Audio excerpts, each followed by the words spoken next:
Okay. Oh shit. Sorry. That's all right. Exhausted. Perfect. Thanks for remembering, Tony. I always make recorded sessions start really well by just being shocked in that moment of like. So I thought it was like a good point just to recap on like everything that's happened and where we're at, because we're at this really kind of interesting.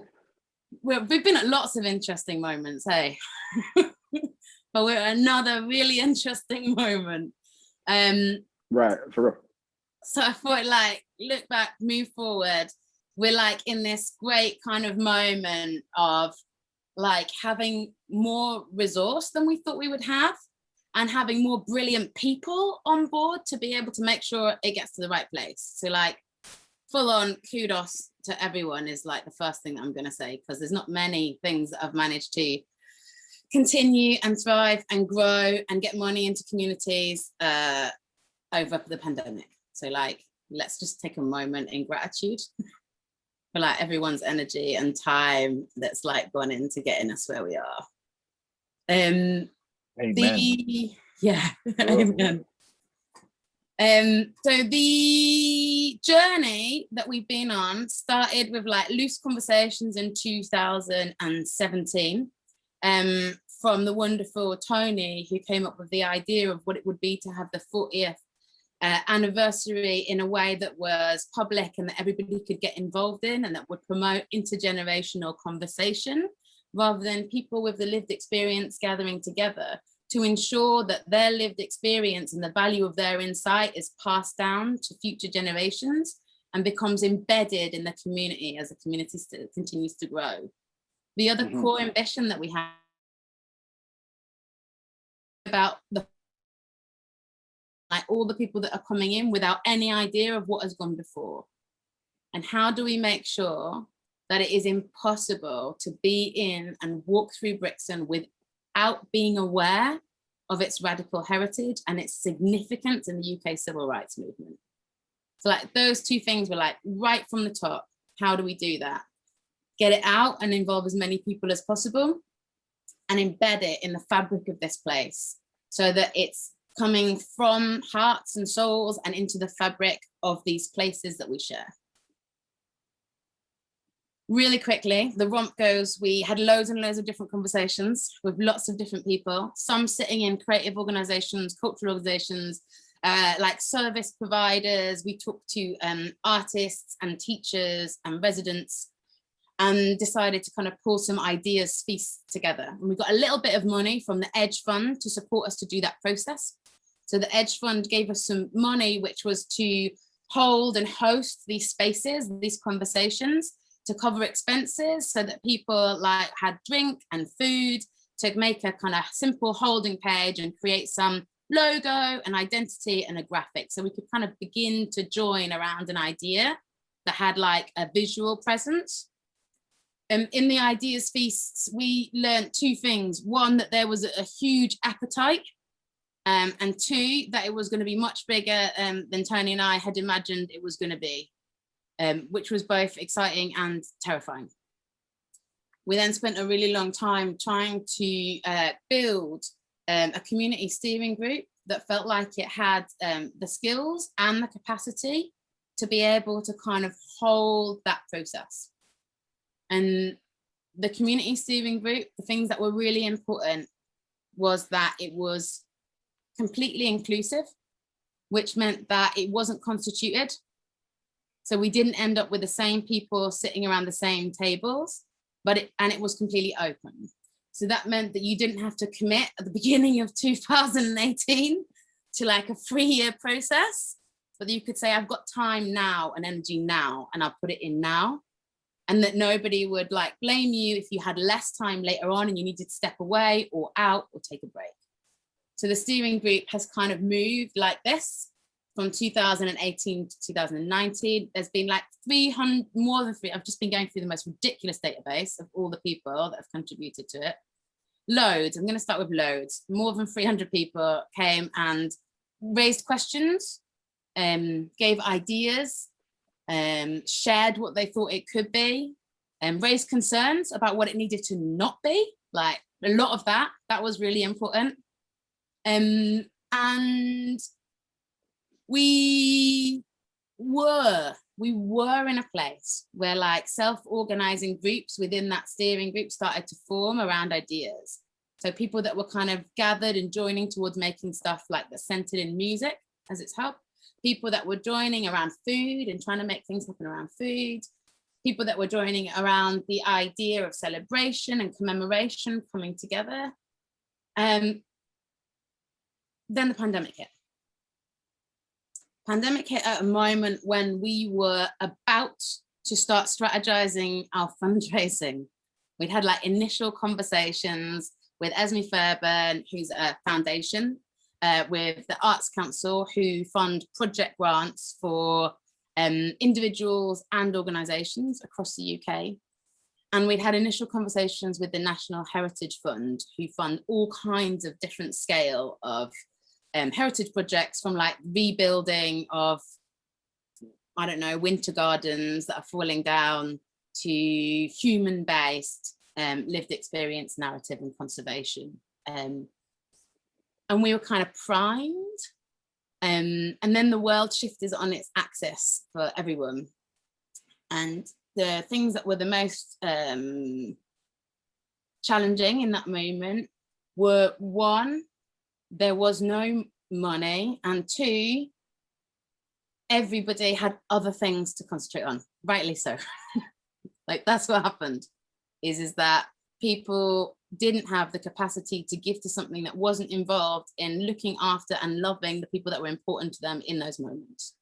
That's what happened, which meant that a few people who still had capacity to drive the bus kept meeting digitally, meeting with partners, trying to think about what are the ways that we could shift, that we could adapt, that would make it possible to make it happen, even if we are in social distancing, even if the public funds aren't open. What are the ways in which we can kind of, I mean, we used a lot of different metaphors, like, you know, we were jumping through hoops and we were dancing. Sometimes it was over fire and sometimes it was to like great music.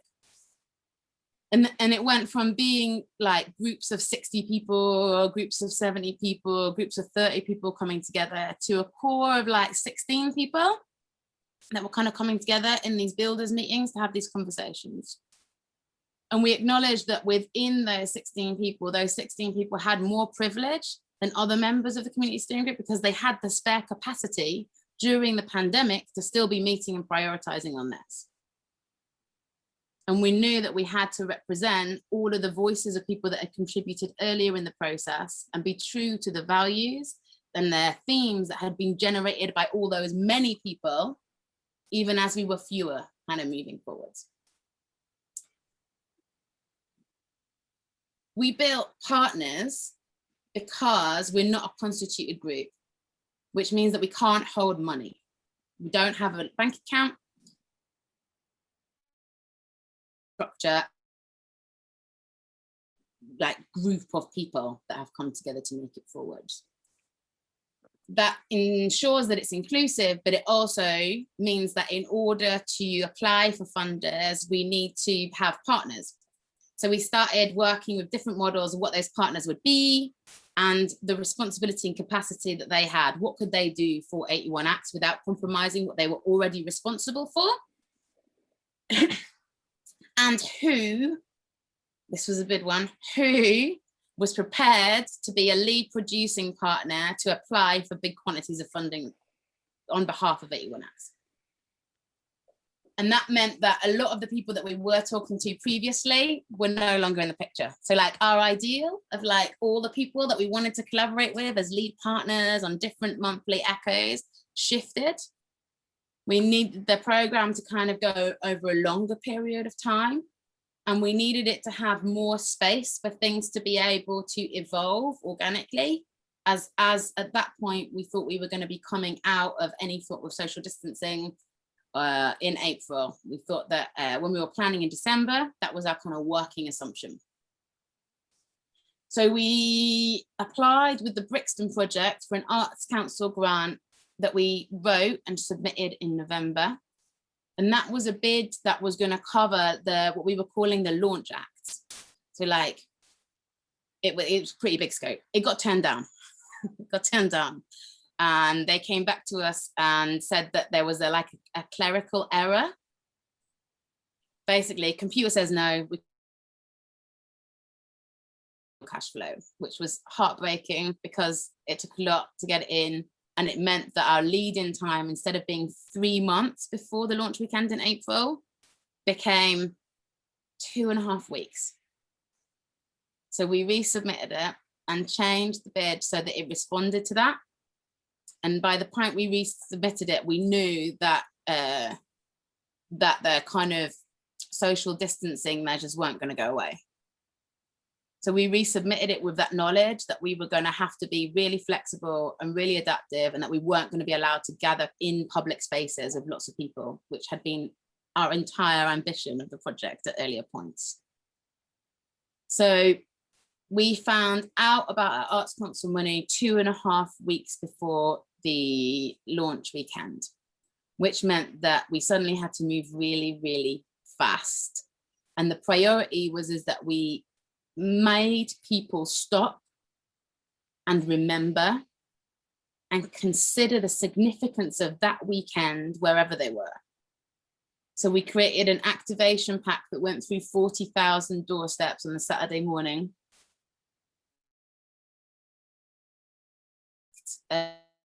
With Mesmer, which is like a digital, I don't know how they describe themselves, digital installation creative company, who worked in partnership with a collective of 3 young people, a filmmaker, an illustrator, a writer, and a producer, to create an incredible act that went up on the front line, which was called Look Both Ways. And it was inviting people to think about this moment in the context of time where it sits, what has gone before, but also in the context of other uprisings that happened in other places, and how this sits as part of an ongoing movement towards collective liberation, and how it sits as an act against systemic racism in the UK.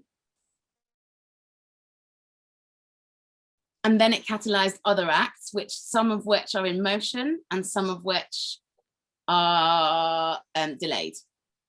So really quickly, we had like an act for each of the themes that were generated in the manifesto by the steering group members. The billboard was one of them. The activation pack was one of them. There was an ambition for an act called Sounds of Resistance, where posters went up on the walls and invited people to contribute sound, narratives, recordings of Brixton today in response to some prompt questions around community safety, around regeneration, around policing. There was an act that is in motion, which is a partnership between A Swarm, United Friends Family Campaign, and Alpha Apps in Brixton, which is the idea of creating a virtual statue that sits in Canterbury Square and looks over the police station. And that it exists in perpetuity. It's not something that can be taken down. It exists in a space that's radically imagined, that says this is what our statues should achieve. The Mending Room, oh God, like there's a lot, isn't it? It's a lot. The Mending Room, which Tony is much better placed to talk about. So we'll leave that to Tony. And an act with UFFC, which was a bus stop takeover. I was going to say postbox takeover. I couldn't find that word. It was a bus stop takeover, a hijack, bringing people's attention to the People's Tribunal. So these were acts that were pre-designed as part of that submission that went in December, that were like building on people, partners who had been part of those development conversations throughout 2020. It also provided us with the ability to build something that we'd always said was needed, which is that we needed an intergenerational forum that would hold decisions around the emerging acts that came through, which would support act makers to have the capacity and feel like they were supported and inspired enough to create their own acts that felt resonant to their community, to the places where they lived. and that would ensure that those acts were conforming to the manifesto and the themes that had been generated by all of the people that had given their kind of heart and soul to the process to that point. So it enabled us to have the funds to be able to build it and then pay for this group of people, intergenerational, lived experience, all Black and global majority people based in Brixton with lived experience of Brixton, to become this kind of central pot that would support new acts to be created and developed. We also had a pot there for aficionados, which was to bring in a kind of younger voices, 18 to 30, as like community connectors and storytellers. So people that would capture and document the acts that were happening, that would connect people to those acts. So people that would help us to kind of tell the story digitally, but also on the street, like to connect word by word of mouth to get people inspired. During the process that those acts were being catalyzed, we were also developing a National Heritage Fund project. The National Heritage Fund project had key heritage outcomes. So they are really interested and scared. I'm going to put both of those things together. The National Heritage Fund are really interested and scared about a process that is genuinely community-led. They've taken a really big chance on investing in us because we have jumped through some very specific heritage hoops, which means that we have predefined what key components are. So one of them is heritage training. There's going to be heritage training that's designed by Museum And, who are the National Caribbean Museum. They are going to look through archives that are held across the UK to design a training that ensures that the complexity of the situation that arose to the uprisings and the consequences and significance of that moment in time, and how it joins up and is connected to a wider movement of uprisings across the UK, are known and are understood and are interrogated, and that there is community resources that are generated out of that training that can be passed on and on and on.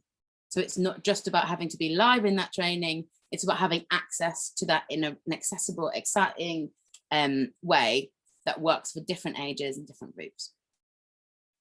It also gave us a pot of money to make an act called the People's Inquiry, which is about interrogating the way that we document and conserve Black community heritage in the UK today. That was developed by Rob Berkeley, who is director of Blackout, ex-director of the Runnymede Trust, who has been an advisor on 81 Acts from early 2018. So he had this idea from the beginning of like, you need a surgical intervention that goes straight into senior leaders within heritage organizations at the same time as you're on the streets. You need to do both as a kind of pincer movement. So the People's Inquiry is designed to do that. It will train up 81 investigators from Brixton, Toxteth, Handsworth, Trupletown, Moss Side, St. Paul's, and will empower them to interrogate their local archives through a BLM lens. It will generate a publicly accessible, so like a live, transparent platform where their discoveries and their questions are brought up. It will create a panel of people that will discuss those, and then the investigators will collaborate on a series of recommendations for the heritage sector. So that's that piece. It will also work in partnership with the Empathy Museum to create something called a Mile in Their Shoes Uprising, which is an immersive installation that will happen on the front line. It arrives as a giant shoebox, and inside there are 40 pairs of shoes. Each pair of shoes represents a story, a perspective on the uprisings. So they will work with audio producers and researchers to 20 different experiences of the Brixton uprisings, and they will do interviews and hold and curate that story in partnership with that person. They're also going to generate 5 stories from Moss Side, from St. Paul's, from Handsworth, and from Toxteth.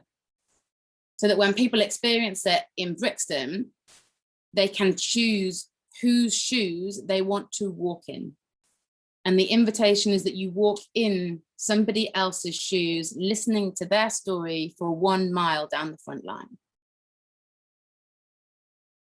This is the archives and narratives that sit backstage.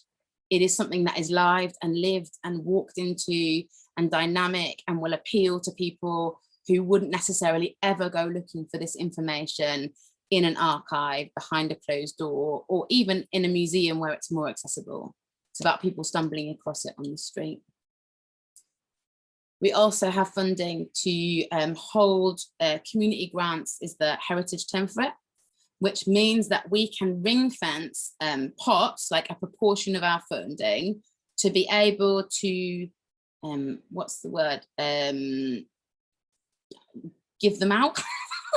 It's not the word I was looking for, but essentially we can hold a pot of money that can be given to other people, so we don't have to have pre-decided what it is. And we're holding funds to create like community acts, so Exuberant outside of Brixton. So again, in those Toxteth, Handsworth, Moss Side, St Paul's, Chapeltown. The terms of that, we have to design. So what is the process? The things that we know about it is that they have to respond to the heritage, to the themes that we've decided collectively since 2018. So those 81 acts themes, that they have to respond to the manifesto, and that they have a heritage outcome and are grounded in lived experience of the uprisings. And then evaluation and a project director to coordinate all of those different things, and a digital content curator, which is going to be a kickstart process. So it's somebody who's not currently in employment that we can offer a job to, who will be held by a Belly initiative and trained by the project director, who will work with the aficionados to generate digital content around the acts that are happening and make sure that the information gets out as widely as possible to as many people. So at the moment, I'm working really hard to coordinate with all of the partners on that process, because I need to get evidence from all of them that they have done the work that they said that they would do, and I need to get accounts, and I need to get loads of really dry paperwork and upload that onto that system so that they will grant us what's called permission to start. Now, when we get that permission to start, it's official. Like that's when we have the money, it will come to us. Until that moment, it's not quite, it's like conceptually ours. So I'm trying to jump through those hoops as fast as possible so we can get that real live money on the table so we can start doing the stuff. More funding in there for the Exuberant Forum, and there is more funding in there for the aficionados. There is ambition, which was part of our strategy with ACE from our initial meetings, to go back and ask them for a second pot of money for acts that would close the 12 months. So that would happen February, March, April next year. And the pitch that we have previously made to them, April this year, would evolve, or that they would be responded to in a way that would make it clear what would work. So we didn't say to them, it will be this. We said, we will test and discover and find out and experiment, and we will know which are the acts that can be invested in and grow to have the greatest impact in this place.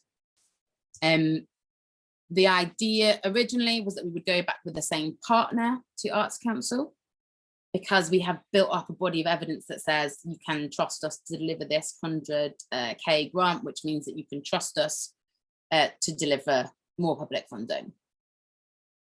We're in a really interesting moment with that, because that's not definite anymore, basically. Because Brixton Project have other stuff that they need to apply for, because they have less funding from other places. So that's sort of like on the table, but not guaranteed. The other piece of the puzzle is that we put in an application through 198 Contemporary Art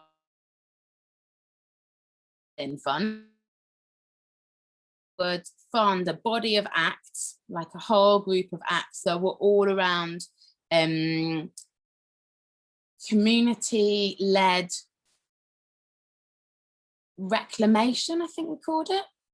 So the idea of like reclaiming heritage in your own terms, not waiting for an organization or a funder to dictate those terms. And like there were a few different acts that were sitting in that pot, and one of them was around this idea of a legacy act that lived on and on and on and on and on in Brixton beyond this 12 months. Annually, a commemorative act on the anniversary weekend. So akin to the fourth plinth idea of that, it's not a thing that stays there forever, but it is a something in the public realm, which feels like it's resonant. It is a commission for a Black artist based in Brixton to make and design that intervention in consultation with their community, and that it would kind of rotate like on a 2-yearly basis, so that we'd be ensuring that commissioning money was coming into the community rather than sitting in the GLA. Don't share this with the GLA or other funders, by the way, if you're watching it. But yeah, that would kind of like pull their money out of those places and like hold it in the community and say, actually, you know what, we're going to decide what we do with this community commissioning money. We're not going to wait for your permission up there to give us the right to be able to apply for it and prove why we want it. Like if we hold it, we can make those decisions. I think that's where we're at. That's so much. I feel like I've tired myself out and fried my own brain, so I'm not sure how everyone else is feeling. No, that's cool, Chloe. Thank you. And I've got the time. You've taken us right up to the 30 minutes. But yeah, I mean, basically, I can do another 10 if you want to ask me questions, or I can respond later. It's cool because once the forum kind of get to see this, I'm sure they'll have their own questions, and then we can ask you. It's not like this is the last half hour in the world. But no, all I wanted to say in like the last few seconds is that basically the forum are not concerned. I mean, you'd have to say, I guess they are concerned. They'd like to know more about. I can't really hear you. Funding. You're breaking up crazy a bit. Okay, cool. It might be the internet. Hold on. Let me turn off the video. That might improve it. Okay. I got how does it sound concerned. now? Yeah, so better. I got concerned and then didn't hear forum the rest. members I've spoke with are concerned, and they're keen to make sure that 81 Acts is a Black-led initiative. And to be clear about what funding we've received so far and what it's been spent on, and what we intend to spend other things on. Basically, and I say that because since everyone's joined this Black-led space that we didn't have before, you are obviously holding that space for us in terms of our relationships with funders, our funding strategy development, getting all the money, everything you've literally said, right? So you've been holding this space for us to arrive. And now that we're here, no one on the forum, Tony can speak for himself, but no one on the forum has got like a firm idea, I certainly don't, of what funding's been received and exactly what it's been spent on, and what funding has been received and what do we intend to spend it on. And because we're about to kind of put our faces out there and our profile pictures out there and everything else, there's just a general concern that we're all clear on exactly what we're putting our names to. And the last thing I'll say is it's important to do that because when we do start looking into the finance management, looking into the funding applications, all of the funding applications are clear that this is a Black-led initiative. It's steered by the Black-led community. It's the delivery of community-wide interventions that link 1981 to today. It foregrounds Black lived experience and our ongoing struggle for racial justice. It acknowledges our injustices, like it says our, so it's written from the perspective of our community. And at the moment, we've only now just been able to get this forum in place that actually represents our community. Yeah. So once everybody's had an opportunity to hear 30 minutes of you talking and you explaining the whole history, which is really important, then the forum can come back to you with some specific questions so that we can be sure that we are doing what we said we're going to do in the funding application. which is that 81 Acts is led by Black communities, and our aim is to hold space to reclaim the narration of Black histories, to confront our painful legacies and our past, and to connect to the conditions of our present in order to promote understanding, healing, and future change in our community. That's what we told ACE to get 250,000. So Heritage, yeah. this was always going to be about, this was always, which we're very grateful for. And this was always going to be about transition and how we have that conversation to ensure that that knowledge, for starters, is handed over to the forum, which is the representative of the community. So I'm glad that we're starting that process now, because that's all we can do in a half an hour. Everyone will get an opportunity to see this. And then we can come back with some questions, some reasonable questions, give you plenty of time to answer them. And then we can take more steps in this transition process so we can do what we've said we're going to do in the funding application. For sure. I think there's two things that might be worth reflecting in that is that the forum has always been forward facing. So you don't hold any accountability for anything that's gone, if that, like, in terms of just clarity, which because reputationally we will. That's exactly what I'm going to say. But we can talk. Reputationally, we absolutely do. We may never be able to show our faces and bring some against funders. If we're associated with this and it doesn't go right, when we try and go back to funders to do our community work that we've been doing, it can affect us even financially, not just in our community. So that I totally understand. That, like, I think that they're like our lead producing partners. So at this moment, our money is sitting in Brixton Project and in a Belly Initiative, have signed up to the values and key manifesto that has been prescribed by the steering group, and they're being held accountable for that. So part of the role of the Exuberant Forum is not to produce those acts and not to liaise with those funders. That was never the responsibility. That's why we have lead producing partners. That's what their expertise that is. They have the capacity and the infrastructure to hold that amount of funds, and they have, checks and balances that enable us to get that money through them. What's really important absolutely is that the acts that move forward are governed and held by you. Now that's really tricky, because this process, when we originally imagined it, was like it would start in January 2021. So obviously if we'd been able to realize that would have been much easier to embed the forum into the acts straight from the launch. So what we have to do now is to make sure that the next wave are coming through your lens and are held by you. I don't know if you froze or what. Absolutely, it's helpful too. I'm not sure if you've heard that, but yeah, definitely. We'll watch this back and then we'll get back to you. Yeah, okay, that's totally cool. The other thing that we just need to make sure is that in terms of streamlined communication, so because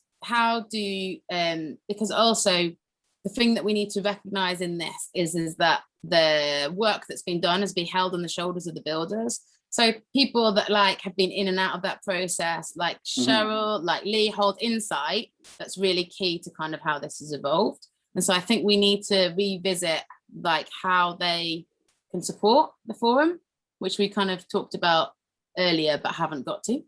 And then how the communication and internal systems of the forum works. So at the moment, the only thing that I'm seeing my role to be is to ensure that we all have the information and are doing the things we said we'd do. So because my name is on those funding bids, that's something that I have to hold. That doesn't mean that I make the decisions about it. Right. It means that I have to make sure that we get the right information at the right times. We're about to be in the same boat as you, because our names are about to be associated with the exact same funding. So we know exactly how you feel. That's where the concern comes from. So I'm glad you except that what I'm trying to say is that you won't take on that legal accountability. But reputationally you will. But I get your point. Yeah. Exactly, which to us is the same thing. It's equivalent. Yeah, and that's why that in that less, but to us it's equivalent. No, it's not. So it's not less. I'm just trying to say that it's not about to be thrown on you loads of unexpected work. That's what I'm trying to say. No, we understand